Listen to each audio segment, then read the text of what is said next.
Papa Murphy's $7.99 everyday value lineup of take and bake pizzas are, well, a pretty big deal for a pretty small price. We're talking big savings on big flavors, like our new bold shredded pepperoni pizza, crumbled sausage pizza, or classic cheese pizza, all for the small price of $7.99 each.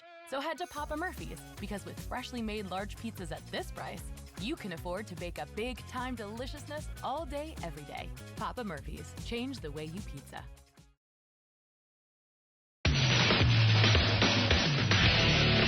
This is a Queen Bee Radio High School sports presentation.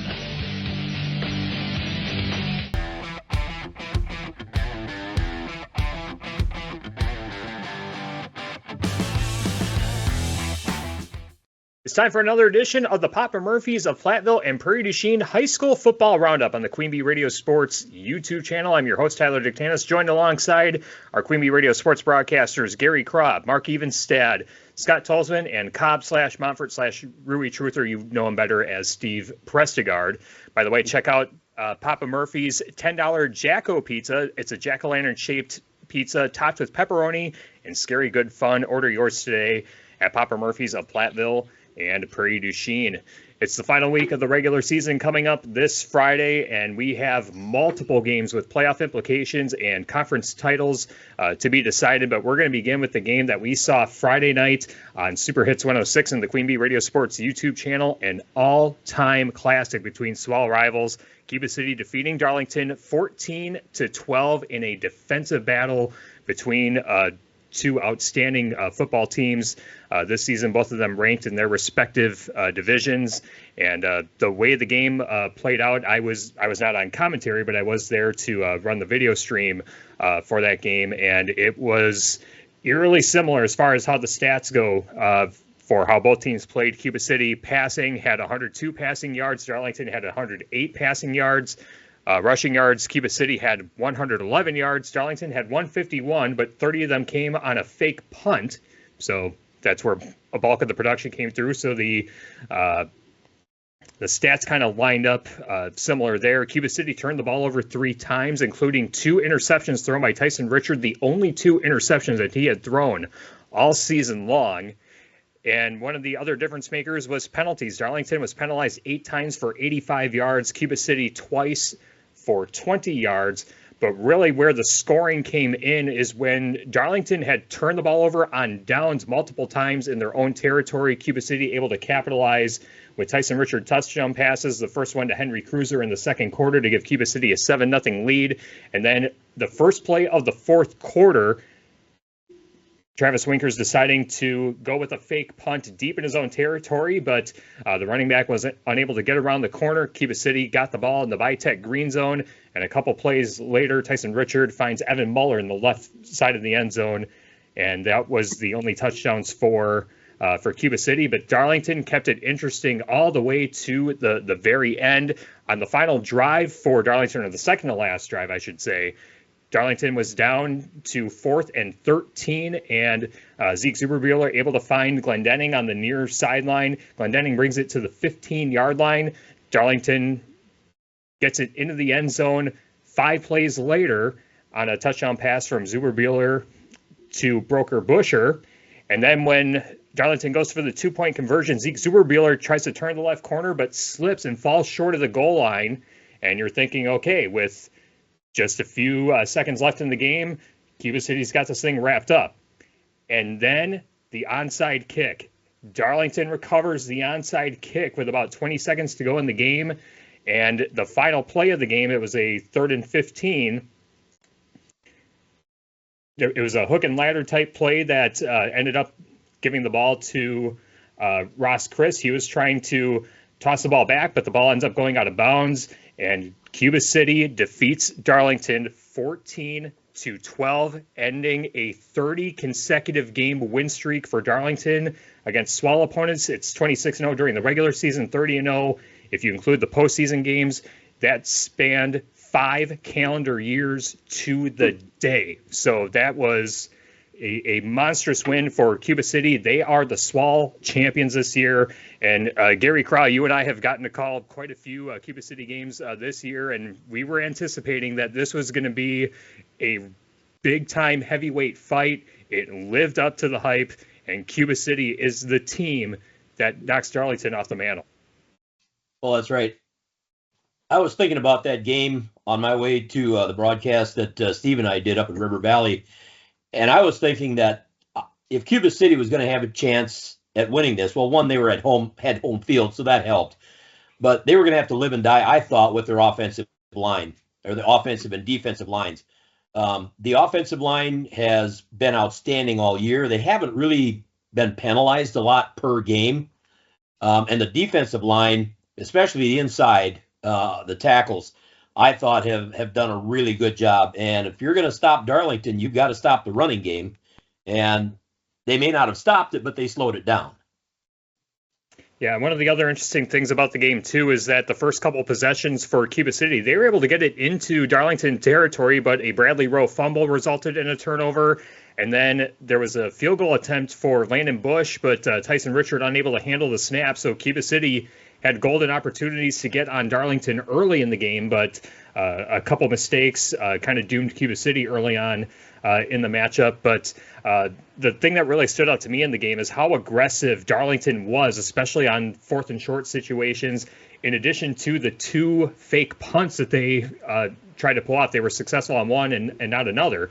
There was another 4th and 1 deep in Darlington territory where 4th and 1, you thought, Darlington would just be able to do like a tush push type of thing and get the first down, but Cuba City turns them away. And then the very next play is that first touchdown pass from Tyson Richard to Henry Cruiser. So Cuba City not only getting the stop, but capitalizing on it almost immediately, really kind of swung the momentum in Cuba City's favor. And Mark, we were talking about this last week with Darlington, where, going into this game, it felt like the first time in quite some time that Darlington was very vulnerable heading into a football game. And, you feel for Darlington just how, dominant they've been, but, kind of help quantify what this dominance has been like for Darlington, what that's meant for the Darlington community, and what does Darlington have to look forward to now with the postseason around the corner.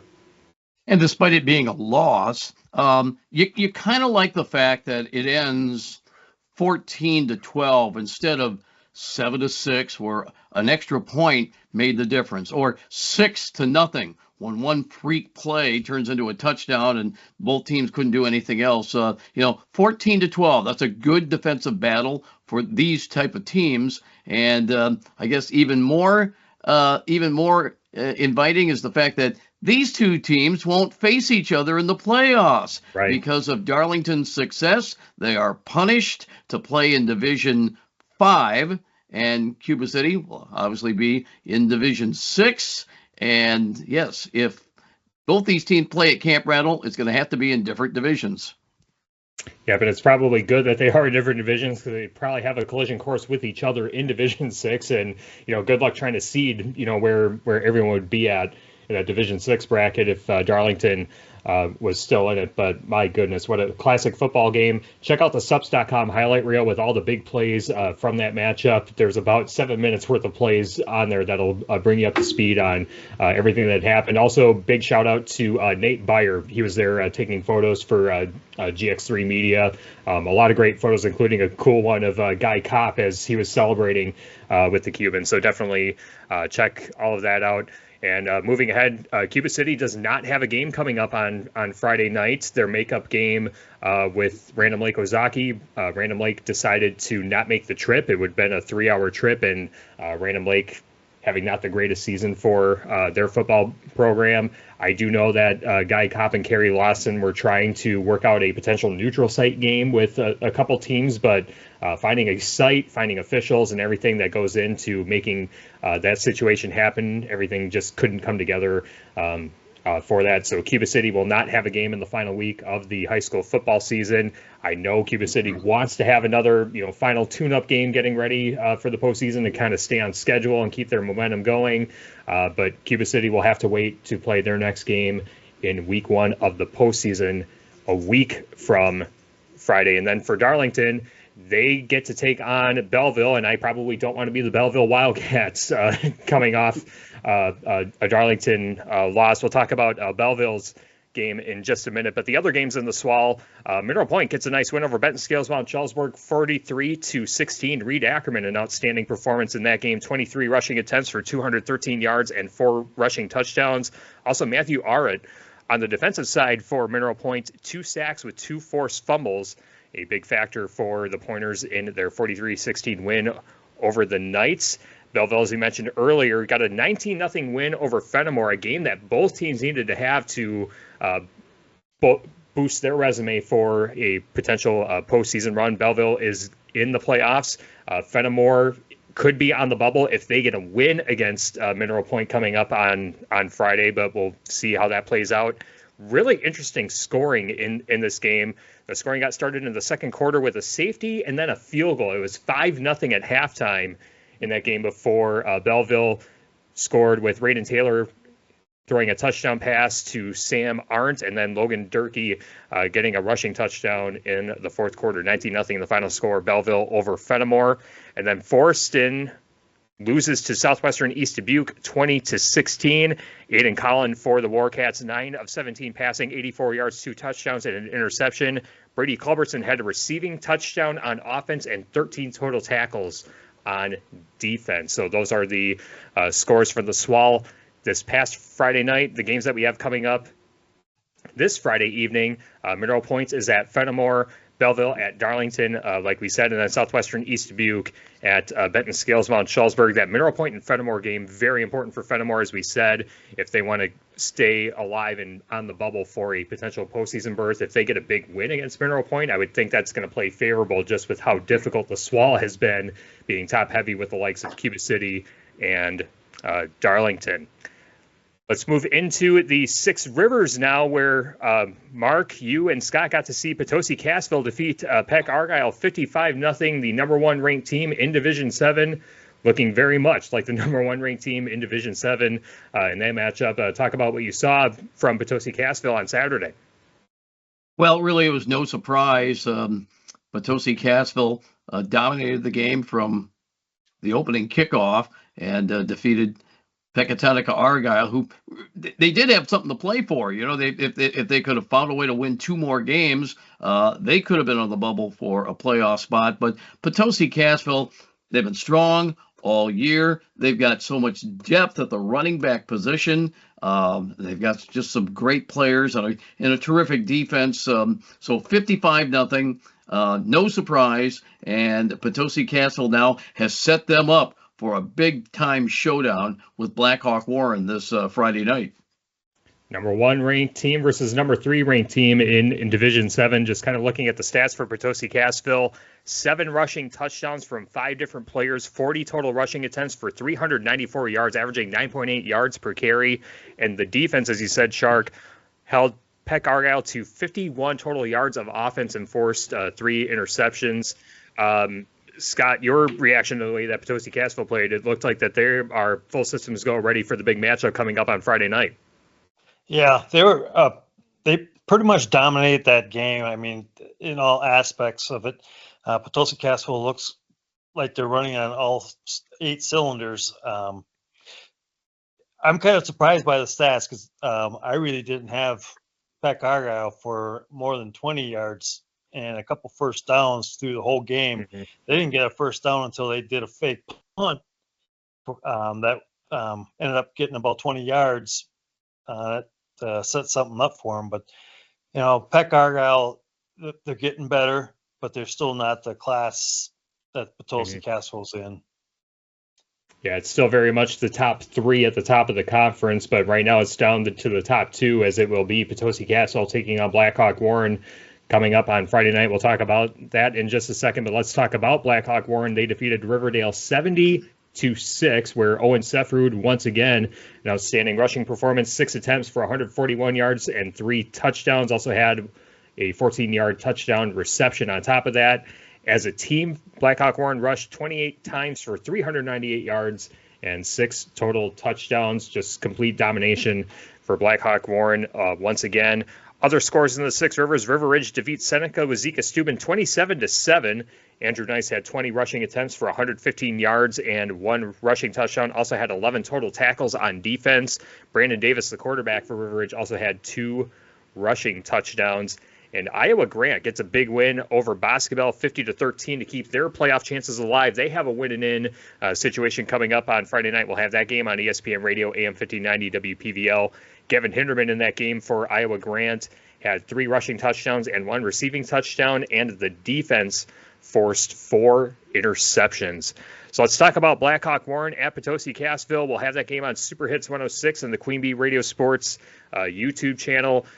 Steve, I've been able to see Blackhawk Warren and Potosi Cassville play last year in the postseason. You saw the regular season matchup between the two. They split the two matchups last year, and it was just a very stark contrast from the first game to the next, where Potosi Cassville was dominant in the first game. That really set the tone when they played in South Wayne, and then in the postseason game, Blackhawk Warren shuts out Potosi Cassville 35-0.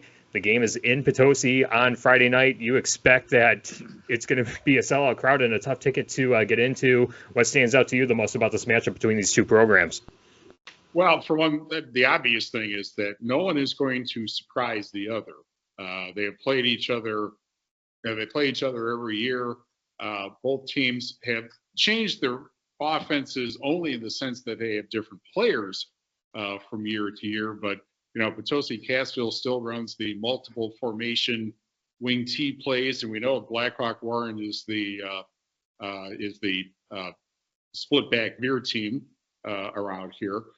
I think that the one of the reasons that last year happened is the fact that Blackhawk Warren didn't play very well in their own.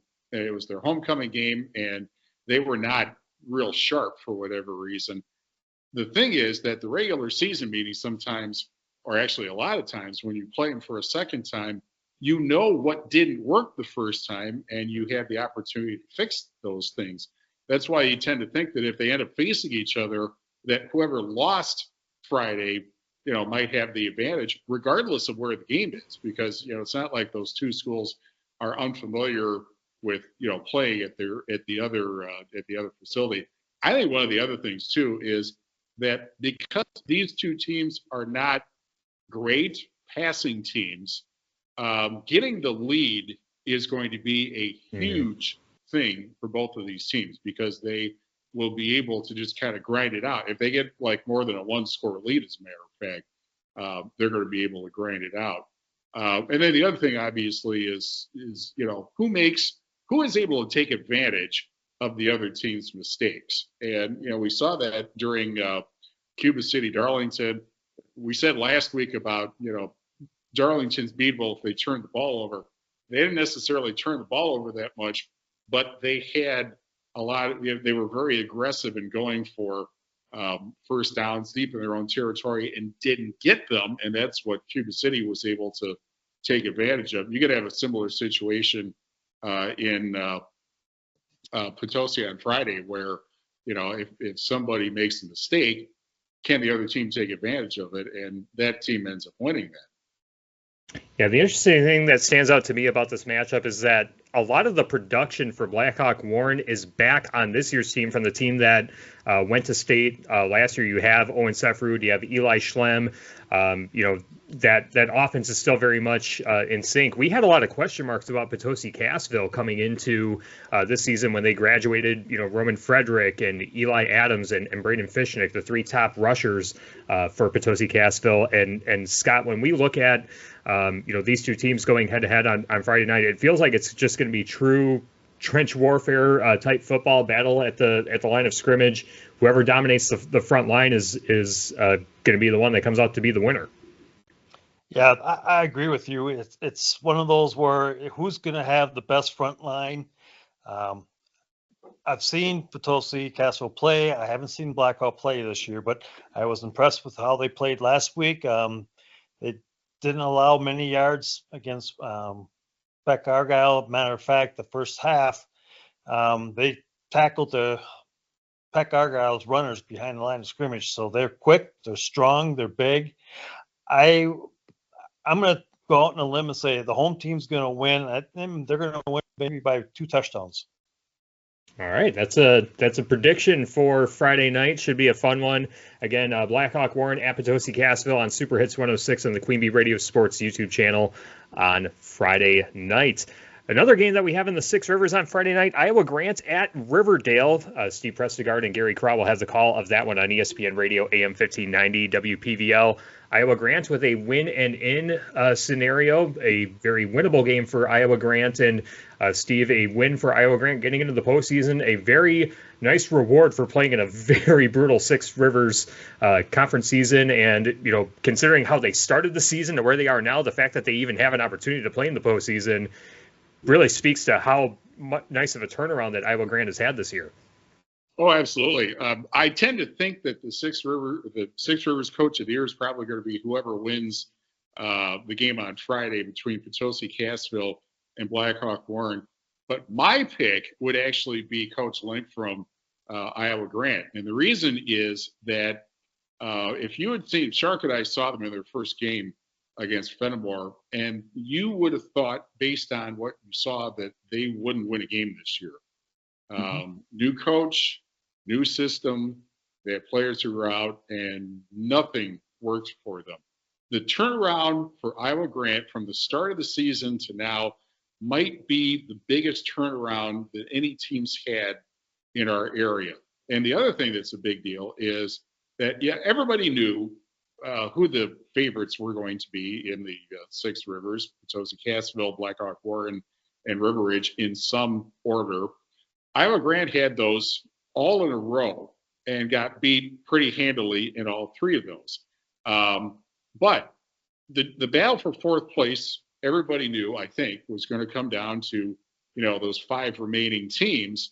And therefore, the games against each other were going to be a big deal. And particularly the games involving Iowa Grant, Pecatonica Argyle, and Seneca Wazeeka Steuben. Well, Iowa Grant won both of those games. And then they had the 3-game losing streak. But obviously the coaching staff kept everybody together, kept everybody, look, we're still in this race to get a playoff spot. They got a big win over Boscobel and scored actually in all three phases of the game. And now a playoff berth is sitting right in front of them if they can go to Riverdale and be a team that only has one win this year, but a team that's a big rival for them and a team that I'm sure would love to ruin Iowa Grant's season. Yep, absolutely. Gary, you'll be on the call of that game as well. What stands out to you about the matchup between Iowa Grant and Riverdale? Well, not having seen either one of those two, but knowing a little bit more about Iowa Grant than I do Riverdale, I would think Iowa Grant's got a lot of pride. I mean, they've had consistently good teams over the years. It's something that you get to that point in the season where it's win and you're in the playoffs. I mean, if you can't get up for that, then you don't deserve to be in the playoffs. I expect Iowa Grant to come out hitting hard and running hard. Yeah, I agree. Iowa Grant has had a lot of great athletes over the last couple of years. It's just that with, football in particular, they just haven't really been able to piece it all together and have a really consistently good season. But, as you said, Steve, the turnaround from the first game of the season till now, granted, the brutal schedule that you have playing, 3 top teams in Division 7 and then, playing some tough out of conference opponents as well. I mean, that is a really nice turnaround in season for Iowa Grant, and to potentially be rewarded with a postseason berth with a win against Riverdale on Friday night would be huge and a nice accomplishment for the Panthers. Again, Iowa Grant at Riverdale on Friday night on ESPN Radio, AM 1590 WPVL and AM 1590 WPVL.com. The other two matchups in the Six Rivers, Peck Argyle is at River Ridge and Seneca Wazeeka Steuben is at Boscobel.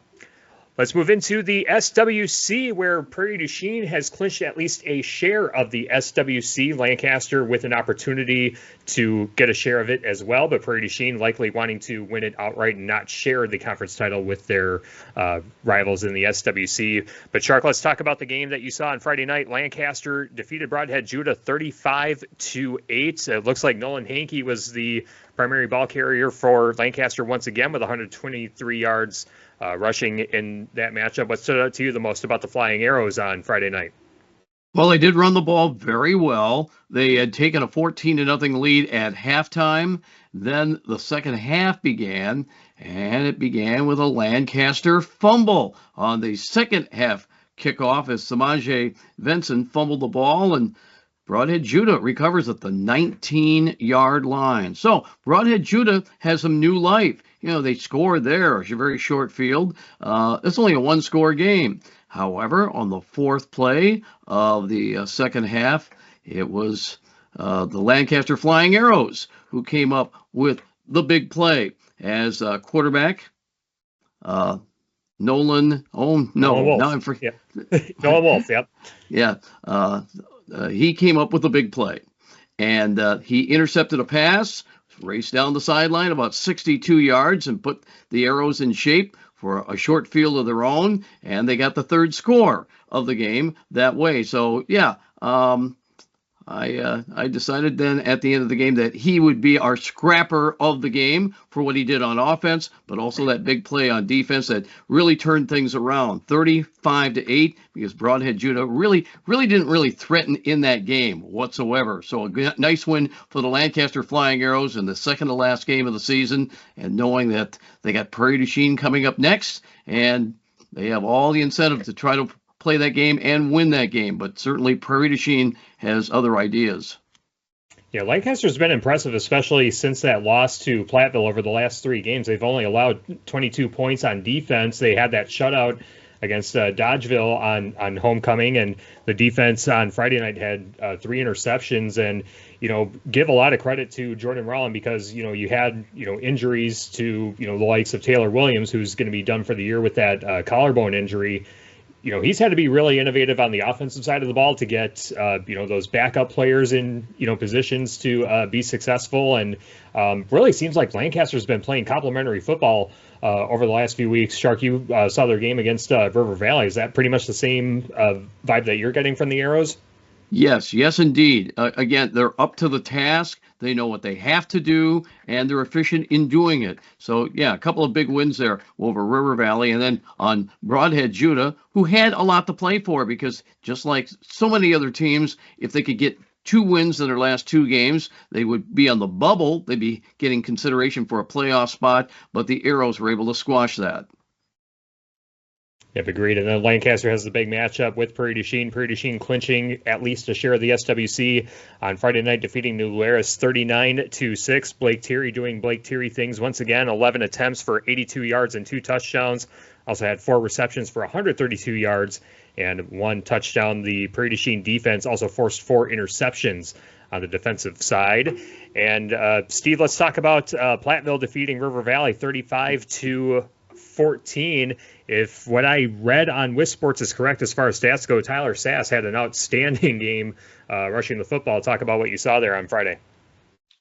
Well, yeah, 298 yards is a pretty good night.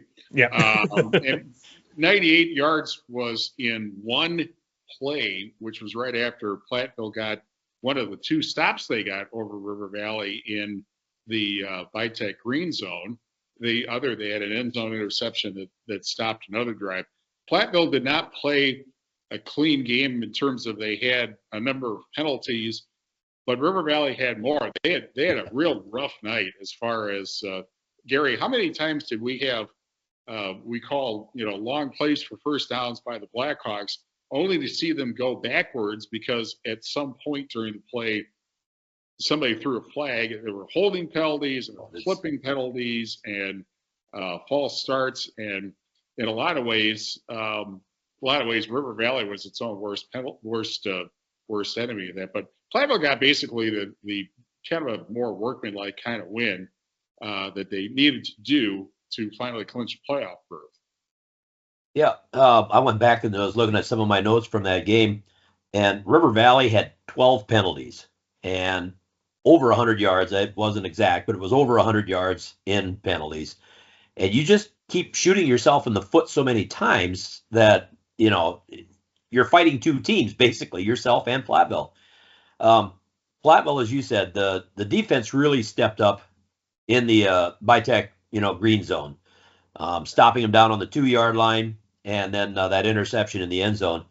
But in between there, I don't know if they were just playing a soft defense, but yeah, River Valley had the opportunities. They were running pretty well on the offensive side, but Platteville came up when it needed to and shut them down. So, but Platteville only had the ball in the third quarter for 15 seconds, the entire quarter, and that was just astounding there. All right, and Steve, I'll ask you, since you've been seeing Platteville through the duration of the season, are they trending in a better direction now after the loss to New Glarus, or what do you make of the Hillmen heading down the home stretch of the season and with the postseason around the corner? That's going to be an interesting question to ask, because they were, I think, the favorite, or certain. Well, we know they were one of the favorites, but I think they were the favorite of a lot of people to win the SWC. That didn't happen. They played poorly against Prairie Chien. Obviously, they could have played better and still lost. They didn't play well against New Glarus, and that cost them a possible share of the title. And of course, their offense, which everybody figured would be the strength of the team, didn't score in the first 2 weeks. I guess you could, for a team that hadn't been accustomed to a lot of success, and then to have as much success as they had last year. I'm not quite sure letdown is the right term for it, but sometimes you don't realize that, when you win a conference the next year, everybody's gunning for you, that next year. And maybe that's part of it. Offensive line, which did play well last week, they have been very inconsistent this year. The defense has been inconsistent this year. But having said all of that, they get into the postseason and they're not going to have maybe as much pressure on them as having a number one seed has, because they're not going to have a top 4 seed. I don't think they're going to have, they're going to be playing everything on the road and maybe being a little bit of an underdog. And we know what that team can do when they're playing well. So, maybe getting into the postseason and not being the favorite might actually help them out in this case coming up in a couple weeks. Yeah, Platteville's just been the weird team this year that you think that they're trending upwards, and then they have, a game like they had against New Glarus where they just had their own mistakes, gotten their own way, and just have not been, consistent. I don't know if it's that they're inconsistently inconsistent or consistently inconsistent, however you want to put it. But yeah, they're just kind of a weird team to gauge. You don't really know, what to make of them from week to week. But we'll see what Platteville has in store coming up on Friday night. They do host Dodgeville to close out the final week of the season. Speaking of Dodgeville, they fall to Richland Center 50-21. The Hornets had 300 rushing yards and 7 rushing touchdowns in the matchup, so that encapsulates that game. Let's talk about the games that we have coming up on Friday night. As we mentioned, the big one, Prairie du Chien at Lancaster on 97.7 Country WGLR and the Queen Bee Radio Sports YouTube channel. Myself and Scott Tolzman will have the call of that one. Scott, one of the longest running rivalries in the state of Wisconsin. This will be the 89th time that these two programs will meet. And last year, these two teams had a classic finish where Lancaster came from behind to knock off Prairie du Chien, who was the number 2 ranked team in Division 5 at the time, which springboarded Lancaster to having a really successful season with the Arrows finishing with a 10-2 record. I'm pretty sure Prairie du Chien is wanting some sort of revenge from last year's matchup and wanting to take the SWC crown on their own. When you look at this matchup on paper, as you're getting ready for the call with me on Friday night, what stands out to you the most about this matchup? Yeah, I think Prairie in itself is a stronger team this year. Theory is really an outstanding player for them. The only drawback is seeing Lancaster several times, and they're going back to their wishbone type offense, which has propelled them a little bit. And Hankey running the ball like he has, it's going to be a good game. And it's at Lancaster. Lancaster has a lot to play for. Number 1, conference champion. They can tie it with Prairie du Chien. And number 2, you're playing for a good seed to play home during the playoffs. So, Lancaster's got a lot of things going for themselves, and they're going to be ready for this game. I feel it's going to be a close game, and it's going to be the team that does the least amount of turnovers. Turnovers is going to make or break a team in this situation. Yeah, it doesn't really matter what the rankings are between these two. These two teams are rivals to a T. It's one of the most intense matchups that we have on the schedule. And Steve, you've seen both Lancaster and Prairie du Chien this season. What do you make of the matchup heading into the game Friday night? I think that it's kind of funny in the sense that Prairie doesn't play the same style that Lancaster traditionally does, but they get the same results Lancaster traditionally does with a very heavy run-oriented game. Although Abe Amundsen can certainly throw the football. We've seen that earlier this year. I think this game is going to be entirely on Lancaster's defense, because the thing you have to figure out how to stop, if you can, is Blake Thierry.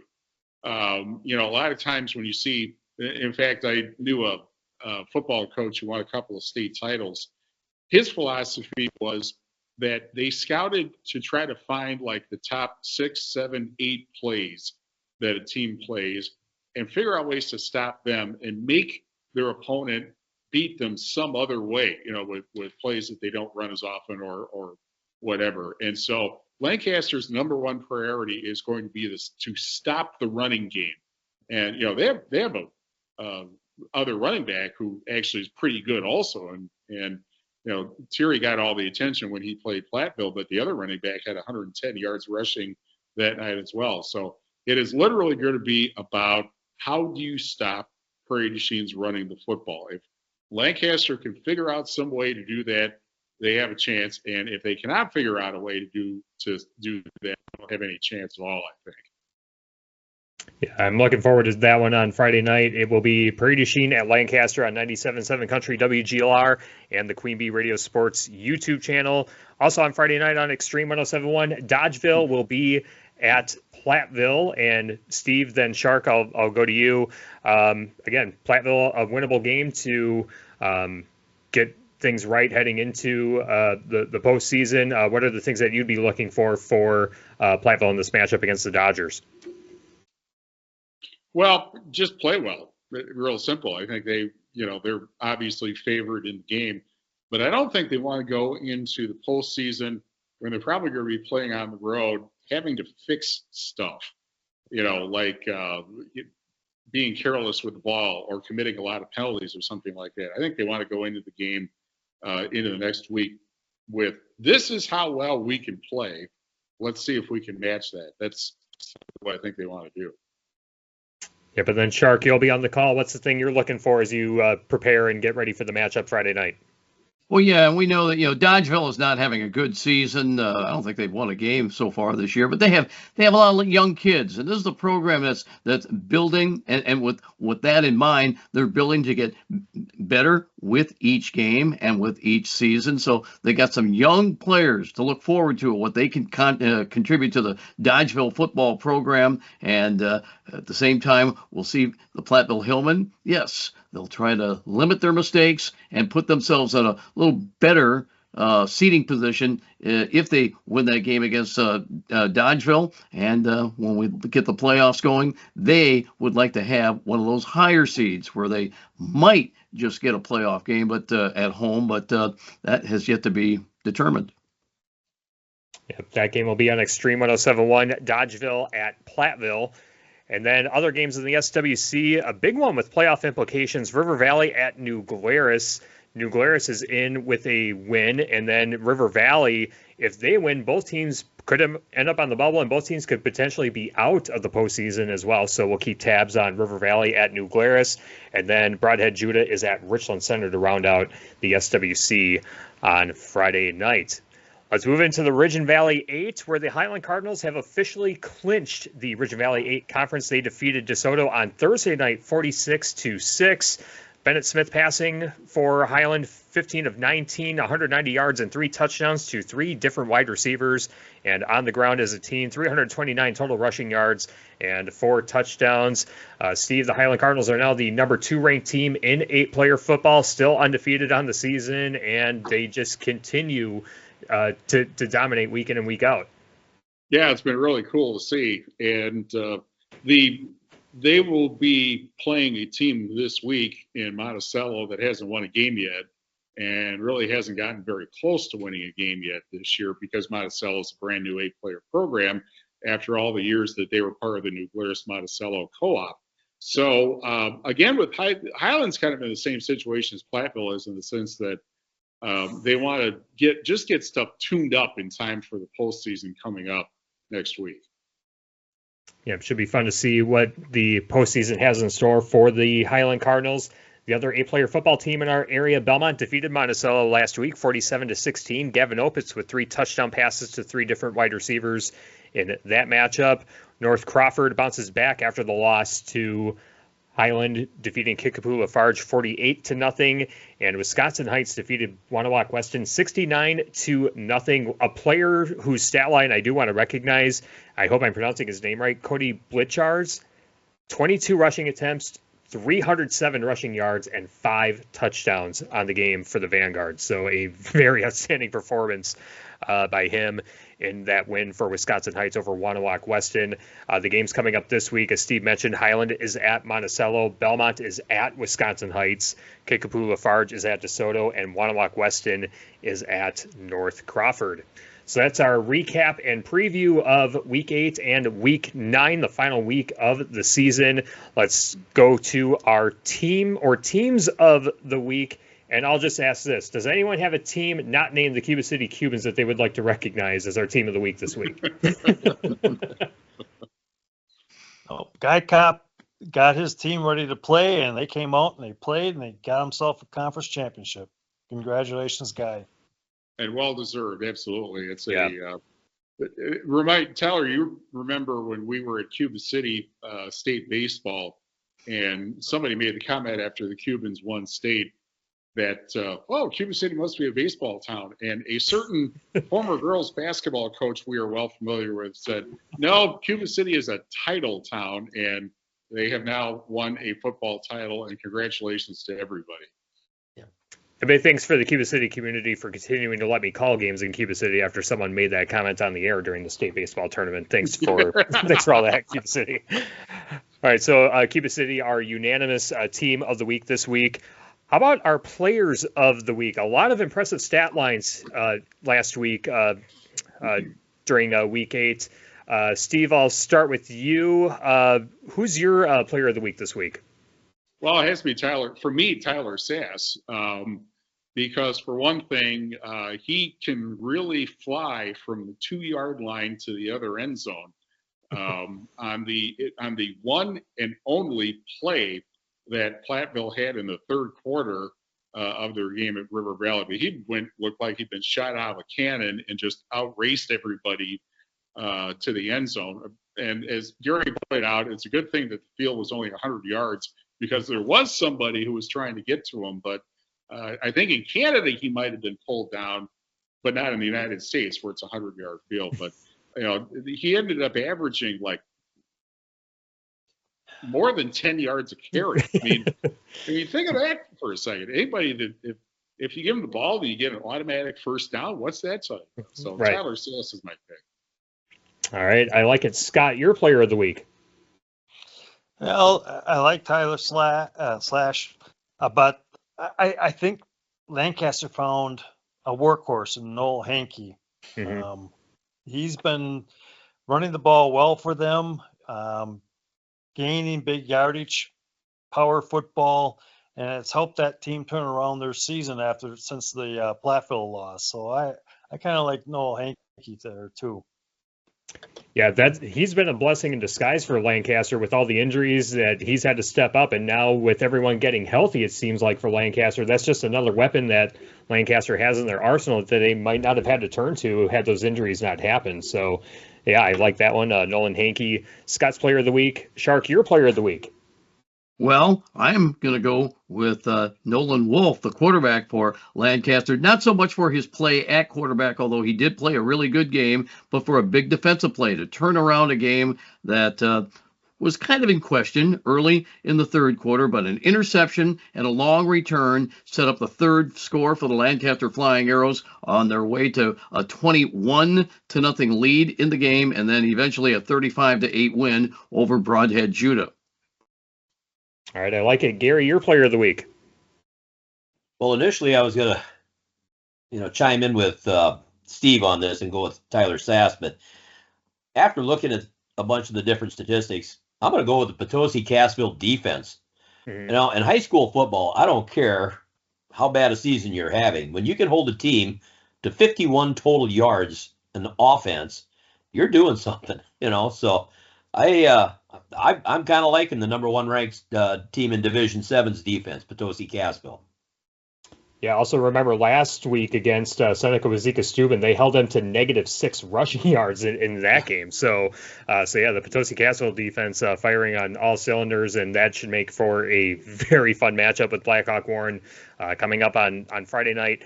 The player that I will submit for Player of the Week is Ethan Griffin of Cuba City. He stepped up big in the role that Andy Leffelholtz would have played had he not been injured with that forearm.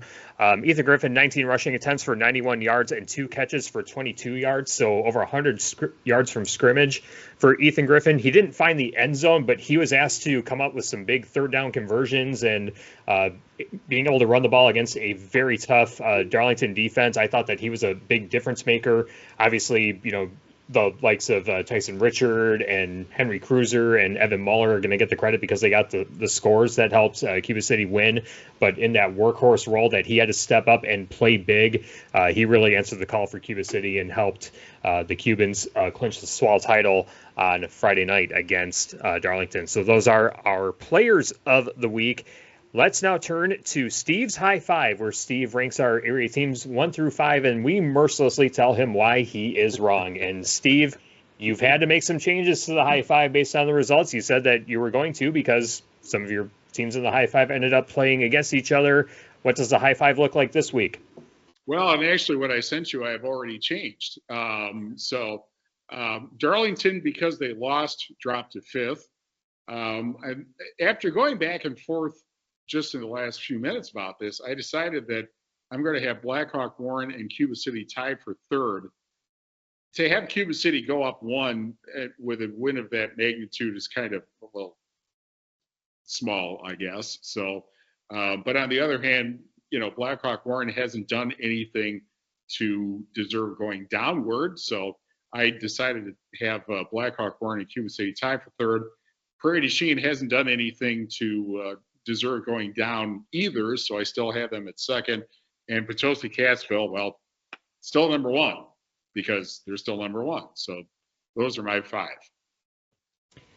Yeah, I don't hate it. I think it's pretty on par with that. I am kind of curious about Cuba City and Blackhawk Warren. Are they kind of equal? I would say that Cuba City is probably higher just because, again, now that we know what Southwestern East Dubuque is, that loss for Blackhawk Warren, I think, hurts them a little bit more. So I think there might be more of a concrete differentiator between those two. But again, it's Steve's list. If you don't like it, make your own. But now that Steve has made his list and he has verbalized what it is, anyone want to take a shot and say mean things to Steve Prestegard about how he's ranked our area teams? It pains me to do it, but I do have to agree with him. I'm sorry. Tell him like it is. No, I wholeheartedly agree. I mean, although the loss that Blackhawk Warren had at the beginning of the year to Southwestern East Dubuque, I think is kind of along the same lines as, like, say, Platteville losing 4 of their 5 starting offensive linemen. They lost a couple of big pieces of their offense last year to graduation. They weren't really sure how that was all, going to play out. But Southwestern East Dubuque, to their credit, caught them on a down night. So, but no, I go along with Steve. I like it. Shark and Scott, any input on Steve's High Five? I don't know. He's got everything from 3rd down where I probably would go. I mean, Cuba City did lose to Potosi-Cassville, but Prairie du Chien has beaten some non-conference opponents that are pretty tough. And if I was going to do anything, I'd say the top two teams, Potosi Cassville, Prairie du Chien, is my number one, and then go down to 3. And All right, from I like it. Yeah. Yeah, I mean, you could make the case that, Prairie du Chien did lose, but they also lost to Aquinas by 2. So, I mean, Aquinas is, a reigning state champion in Division 5, I believe, and I think that they are moved up to D4, if I remember correctly. So we'll see what the postseason has in store. But that is Steve's high five, and for the most part, I think everyone likes it. So we'll Steve some mean things being said about him, at least for this week. But I'm very curious to see what the high five will look like after Potosi Cassville and Blackhawk Warren play each other, because how you kind of determine how everyone ranks in the area from there, that makes things quite a bit interesting. But let's move into our final segment with the Papa Murphy's of Platteville and Prairie du Chien High School Mascot Challenge, where we are now down to the final 4, and there were a lot of votes, and this did not go the way I expected it at all. A lot of the teams that I thought had a lot of momentum heading into this round, I think they gained quite a few haters, and there was some hate voting going on, I think, to take certain teams out of the running. First off, the upset is in terms of overall seeding. The Montfort Hilltoppers take down the Lancaster Flying Arrows 2,441 to 1,655. Yes, we had over 4,000 total votes in this round of voting for the mascot challenge. An outstanding turnout by everyone who decided to vote. In addition to that, Cassville defeats Mineral Point 2,998 to 1,108. And then the Rui Eagles fall to the Bagley Indians, Bagley winning 2,157 to 1,939. And our favorite on this show, the Cobb Colonels, fall short to the Spring Green Shamrocks by a razor-thin margin. Spring Green winning 2,092 to Cobb's 2,004, less than 100 votes. Deciding the final tally. So our semifinal matchups in the Mascot Challenge, the Montfort Hilltoppers taking on the Cassville Comets, and the Bagley Indians taking on the Spring Green Shamrocks. So we have Iowa Grant, Cassville, River Ridge, and River Valley represented in this final round or semifinal round of voting before we get to the championships. I got to admit, guys, I'm a little disappointed that, the Cobb Colonels didn't make it through, but I am good with the Spring Green Shamrocks coming through as a bit of a consolation. I was a big Ruby Eagles fan, because of Matthew's grandma being a graduate and being on the softball team and a graduating class of 9 from that school.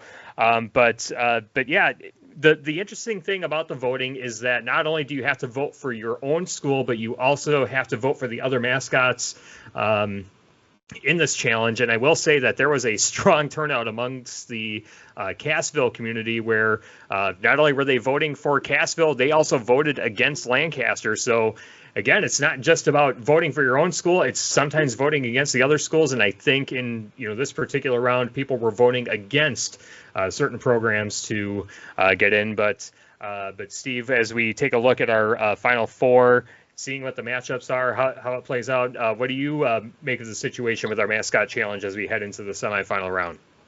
Well, it's kind of interesting because there was I'd have to wonder what in the world happened in Mineral Point, except that apparently they, when you talked about haters, the way that they started off must have attracted a lot of detractors, and suddenly I would not have ever guessed that they would have been out at this point, but there they are. And yes, it is a shame about Cobb, but on the other hand, we have nobody around has a Shamrock logo, so if you're really, really interested in unique mascots, you got Spring Green going for you.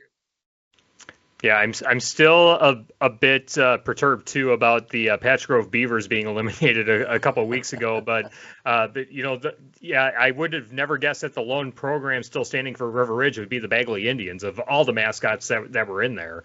And Scott, you were talking about how you were voting for the most unique mascots in this challenge. What do you make of the ones that are still around? There's still a lot of unique ones that are still here. Just a bit surprising that some schools that you would normally anticipate that would be well represented just didn't show up for the voting this week. Yeah, I think so. I think the Cobb Colonels, if they were up against somebody else, might have snuck in. Yeah, but that's true. They got beat by another unique name, Shamrocks.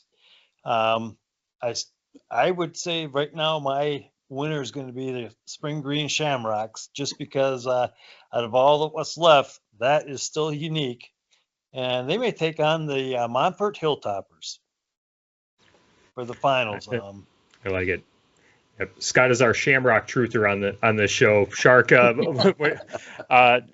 what did you think of the results here and the mascots that we have left? I think that there's some still really cool ones here. Well, from the get-go, I kind of favored the Shamrocks, but keeping in mind now that we're down to the Final Four. It's interesting that I think it is 3 of the Final 4 are the traditional named mascots. And that just leaves one that is still around to this day with the same name. But yeah, 3 of them have the old school sound to them, and I think that's great. Yeah, I like it. Gary, what stood out to you about this round of voting? Well, like Scott, I was a little disappointed to see Cobb go out of this. I was kind of really pulling for them. But looking at what we've got left, I kind of believe that the final 2, I think, is going to come down to Cassville and Bagley. Considering the voter turnout that Cassville has had so far, and then Bagley being, the one of the closer area teams, I think. So I think it'll be Cassville and Bagley. Yeah, Bagley getting 2,157 votes. That's like quadruple the population of Bagley. So yeah, there's a lot of love there. And then, the interesting point that you bring up, Gary, is that if it comes down to Cassville and Bagley, as if, River Ridge and Potosi and Cassville rivalry isn't big enough, for all the sports that they have.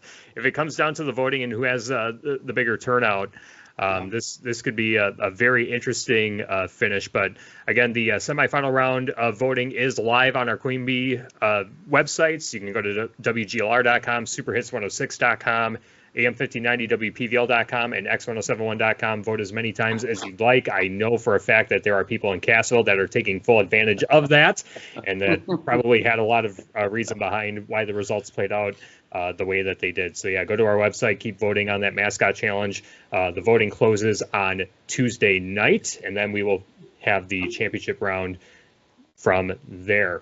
So now that we know what the final week of the regular season looks like, the postseason brackets will come out on Saturday morning. There will be a program on statewide television that you can watch to know what the brackets are going to look like. And once we know what the brackets look like and who's going to be playing who and where they will be playing, we will sort out our sports schedule for the week 1 of the postseason. You can go to our website at am1590wpvl.com to get the full Queen Bee Radio sports schedule of station, as well as any potential YouTube streams that we might be able to bring. Same thing with our volleyball coverage that begins on Tuesday night as well. Regional quarterfinal action begins on Tuesday night.